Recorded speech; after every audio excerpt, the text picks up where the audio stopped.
Bonjour tout le monde et bienvenue dans cette deuxième capsule. À la première capsule, je vous ai présenté un peu l'ensemble de ce qu'on va voir dans votre manuel. Alors aujourd'hui, on commence réellement à analyser le contenu, à l'étudier.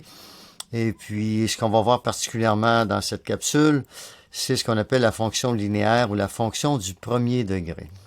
Alors, la première des choses que je vais vous demander de faire maintenant, c'est de résoudre une équation. OK? Alors, je vais écrire ici 2x moins 2 égale 18. Alors, mettez-vous sur pause. Alors, prenez votre crayon et une petite feuille.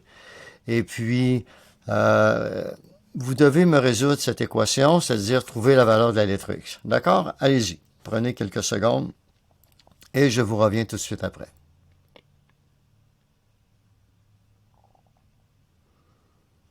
Bon, alors, rebonjour à nouveau.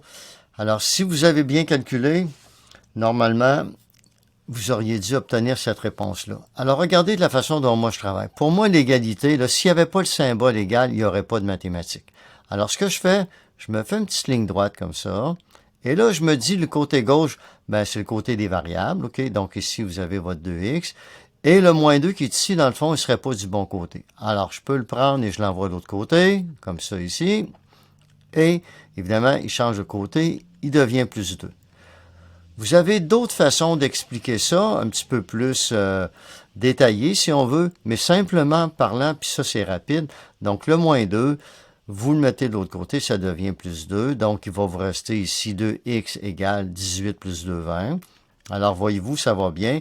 Déjà, on est en train d'isoler la lettre x. Entre la lettre 2 et la lettre x, vous retrouvez quoi? Une multiplication. Donc, si on prend le 2 et on l'envoie de l'autre côté, c'est toujours l'opération opposée, si on veut. Alors, ça va devenir 20 divisé par 2 et ça va vous donner x égale 10. La division, vous auriez pu la présenter comme ça. Il y a même des gens qui vont faire la division comme ça, comme on le faisait avant. 2 dans 2 une fois 2, 2. Je vais soustraire, il reste 0. Et le 0, on le prend et on l'ajoute ici. D'accord? OK. Alors, si vous avez obtenu 10, bravo. Sinon, ben, je crois que vous avez besoin d'un petit peu de révision sur la façon d'isoler vos variables. Bon, maintenant. OK.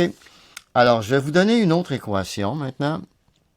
Alors, je vais écrire 3y comme ça, moins 6x plus 12 égale 0.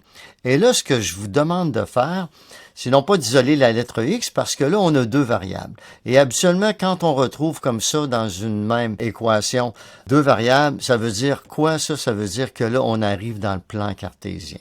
L'axe des x et l'axe des y. Voyez-vous? Alors, ce que je vous demanderai de faire, mettez-vous sur pause, isolez la lettre y qui est ici de manière à ce que tout le reste soit de l'autre côté pour nous permettre, vous allez le voir un petit peu plus loin, de tracer la droite. Alors, mettez-vous sur pause et allez-y, prenez quelques secondes, votre crayon et votre papier, allez-y.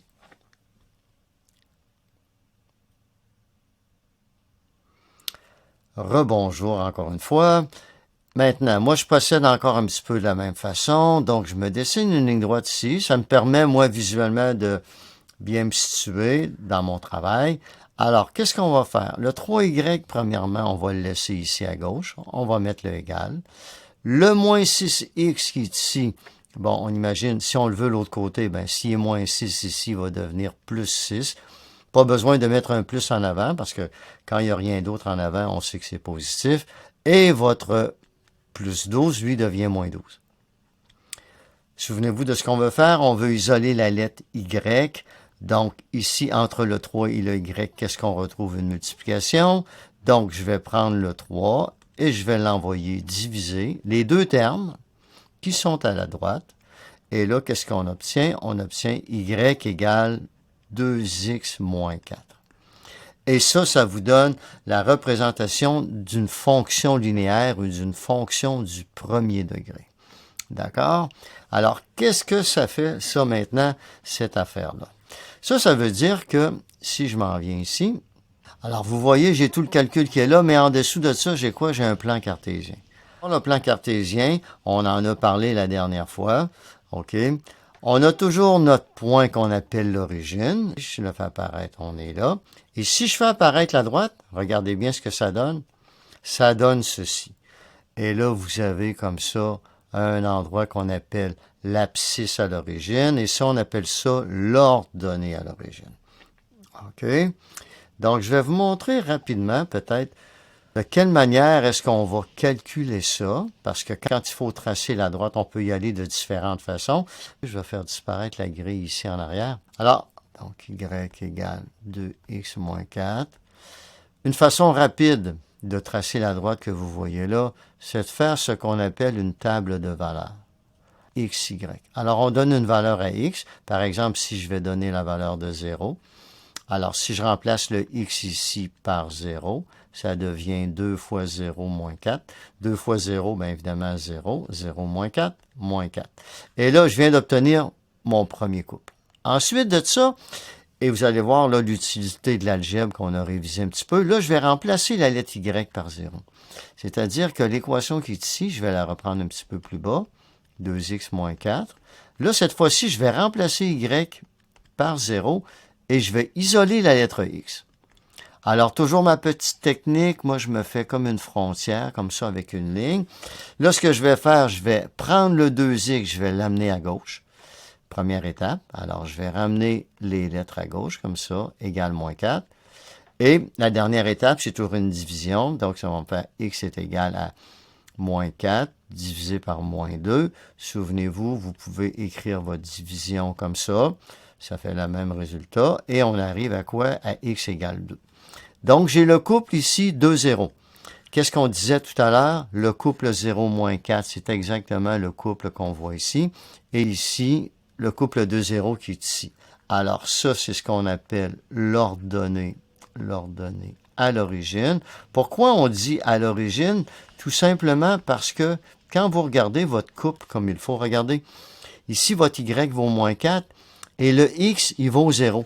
C'est comme s'il était à l'origine. C'est une façon de parler en mathématiques. C'est une façon de s'exprimer.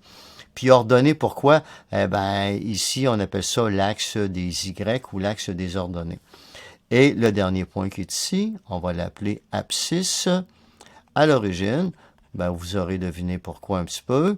Abscisse parce qu'on est sur l'axe des X, voyez-vous, l'axe des X qui est là, ou l'axe des abscisses. C'est deux façons de dire la même chose. Puis pourquoi à l'origine? Mais regardez, dans le couple, il y a une des deux coordonnées qui est à l'origine, c'est-à-dire la valeur est 0.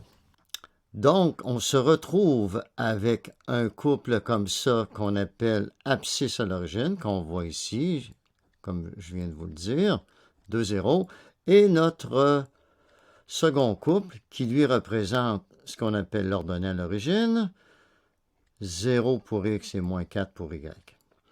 Voilà, c'est ce qui conclut pas mal ce que je voulais vous dire dans cette deuxième capsule. Et on se dit à tout de suite pour une autre capsule dans laquelle on va poursuivre notre étude du MAT 4151. À bientôt.